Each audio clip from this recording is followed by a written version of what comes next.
Chapter 29. Then Jacob continued on his journey, and came to the land of the eastern peoples.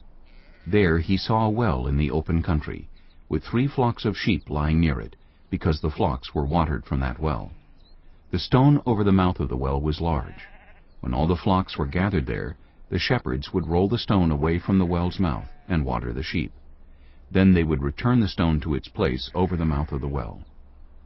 Jacob asked the shepherds, "My brothers, where are you from?"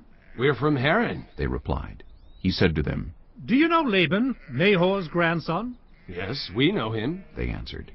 Then Jacob asked them, "Is he well?" "Yes, he is. they said. And here comes his daughter Rachel with the sheep." "Look, He said, the sun is still high. It is not time for the flocks to be gathered. Water the sheep and take them back to pasture." "We can't, they replied. until all the flocks are gathered and the stone has been rolled away from the mouth of the well. Then we will water the sheep." While he was still talking with them, Rachel came with her father's sheep, for she was a shepherd. When Jacob saw Rachel, daughter of his uncle Laban, and Laban's sheep, he went over and rolled the stone away from the mouth of the well, and watered his uncle's sheep. Then Jacob kissed Rachel, and began to weep aloud. He had told Rachel that he was a relative of her father, and a son of Rebekah, so she ran and told her father. As soon as Laban heard the news about Jacob, his sister's son, he hurried to meet him.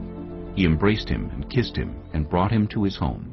And there Jacob told him all these things. Then Laban said to him, "You are my own flesh and blood."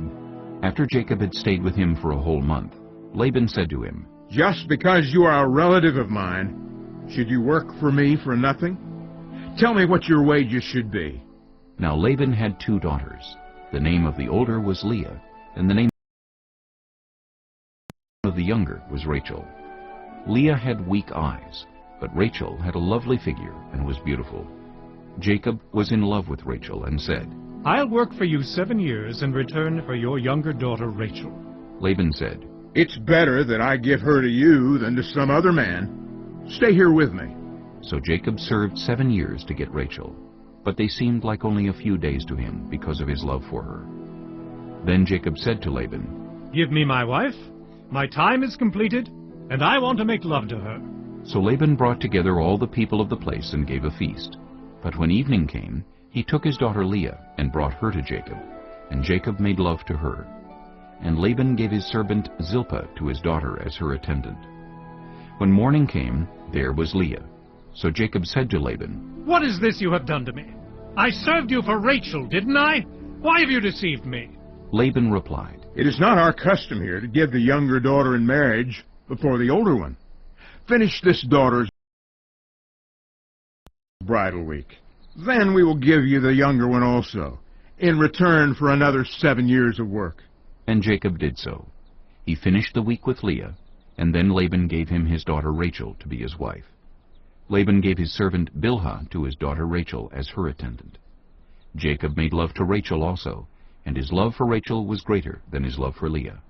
And he worked for Laban another 7 years. When the Lord saw that Leah was not loved, he enabled her to conceive, but Rachel remained childless. Leah became pregnant and gave birth to a son. She named him Reuben, for she said, "It is because the Lord has seen my misery. Surely my husband will love me now." She conceived again, and when she gave birth to a son, she said, "Because the Lord heard that I am not loved, he gave me this one too." So she named him Simeon.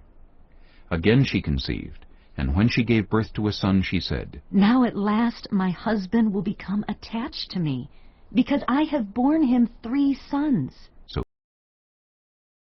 He was named Levi. She conceived again, and when she gave birth to a son, she said, "This time I will praise the Lord." So she named him Judah. Then she stopped having children.